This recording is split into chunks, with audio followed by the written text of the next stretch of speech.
Alright Cap, it's a quick video to show you what's happened to this Aero board that you got. Alright, see these wires in the middle here that are connected to this board on this side.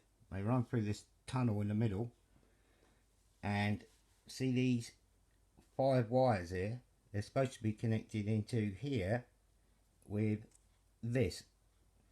So what happens is, when you fall off of the board and you pick it back up, if you spin it 180 degrees when you pick it up, or 360 degrees, every time you spin it round and put it back down on the floor, it twists the wires, because these wires here are connected to this board and these ones here are connected to this board.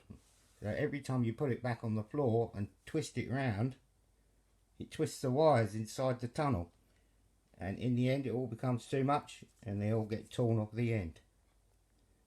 I'm going to solder them all back in and put it back on, and put it back on here, put it all back together, and if it works, the best thing to do is buy a new charger, and then away you go again.